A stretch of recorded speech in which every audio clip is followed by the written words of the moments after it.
All right, welcome to today's Explainer. We're diving into something super fascinating and honestly, pretty misunderstood today.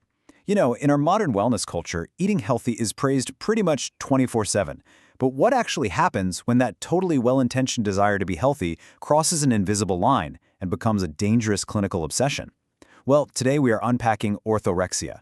We're going to look at the science, the psychology, and the pathways to recovery. It's a complex topic, but we're breaking the whole shebang down for you right now. So here's our quick roadmap. We'll hit the healthy eating trap, look at exactly when healthy becomes harmful, touch on recognizing the warning signs, uncover the hidden physical risks, and wrap up with pathways to meaningful recovery. Okay, part one, the healthy eating trap. Let's get our baseline here. What makes this disorder so uniquely tricky to spot is that it almost always starts innocently, right? Like you're just trying out a popular diet or wanting to eat a little cleaner. But it can snowball into orthorexia nervosa. This is an eating disorder characterized by an unhealthy, obsessive preoccupation with eating pure foods. And the absolute key here? It is typically driven by a desire for optimal health, not weight loss. That is a massive distinction from other eating disorders like anorexia. A person with orthorexia isn't necessarily restricting to drop pounds. They're restricting to hit some subjective standard of food purity. But as you'll see, that pursuit of purity, it completely backfires. Which brings us to section 2, when healthy becomes harmful. Look, wanting to eat well isn't the problem on its own. Healthy eating is flexible, it's enjoyable, it supports your mind and body. But orthorexia, entirely different beast. It's driven by fear, guilt, and what clinicians call dietary rigidity. To really grasp this, let's use a little analogy. Imagine a super cute little mouse navigating a maze. Normally, a mouse will take any flexible path to get a snack. But this specific mouse learns that only one incredibly specific, super narrow path leads to safe, pure cheese. Now, imagine that safe path gets blocked. Even if other routes have perfectly fine food, the mouse is terrified. It obsessively tries to force its way down that one blocked path, literally risking starvation rather than adapting. That is the tragic reality of orthorexia. It's the total loss of flexibility.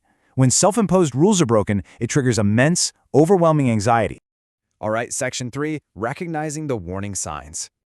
So what does this actually look like in day-to-day life? It usually starts with that obsession over pure foods and this huge fear of getting sick from unhealthy ingredients. Our little mouse won't touch the cheddar because it's not organic, right? Then it escalates. The person starts avoiding entire food groups.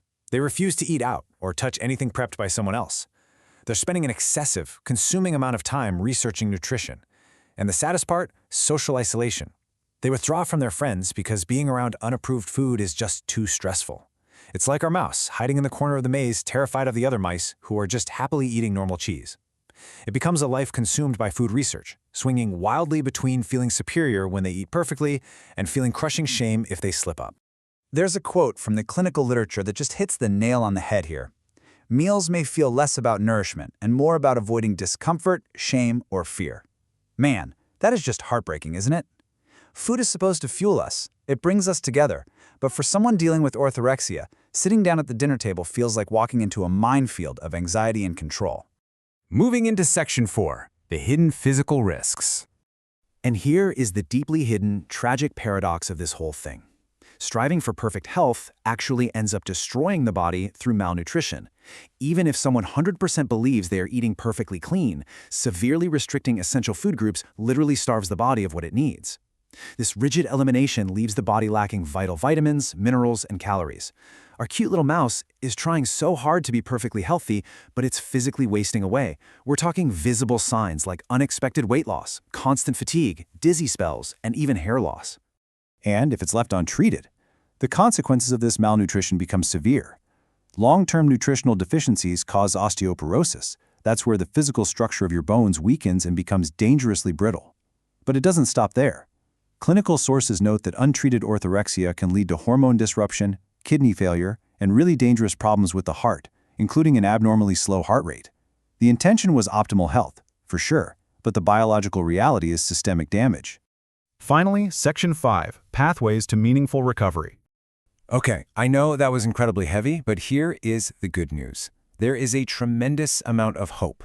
evidence-based, compassionate care is highly effective. Clinicians don't just focus on the food on the plate, they focus on the mind. Therapies like cognitive behavioral therapy, or CBT, and dialectical behavior therapy, or DBT, are absolute game changers. They help identify and rewrite those harmful thought patterns and build skills for emotional regulation. Basically, they help our mouse realize the whole maze is actually totally safe to explore. The goal is to loosen those rigid standards and address the root issues, the underlying anxiety, the perfectionism that are actually driving this intense need for control. And recovery is a structured step-by-step journey, right? Someone in severe physical or mental distress might begin with residential treatment for a safe, 24/7 medically supported environment. As they stabilize, they step down to partial hospitalization or intensive outpatient programs, getting high-level daytime care but sleeping at home. From there, maybe they transition to virtual outpatient care for structured therapy right from their living room, and finally, into aftercare to maintain that progress. It's a systematic process designed to slowly, safely rebuild a balanced, joyful relationship with food. So I want to leave you with one final, pretty provocative question to chew on. Are your food choices controlling you, or are they supporting you? If thinking about food, ingredients, and purity is causing you distress or isolating you from the people you love, please know you are absolutely not alone. Asking for help isn't a weakness, it's healing. Thanks so much for joining us for this explainer, and hey, take care of yourselves out there.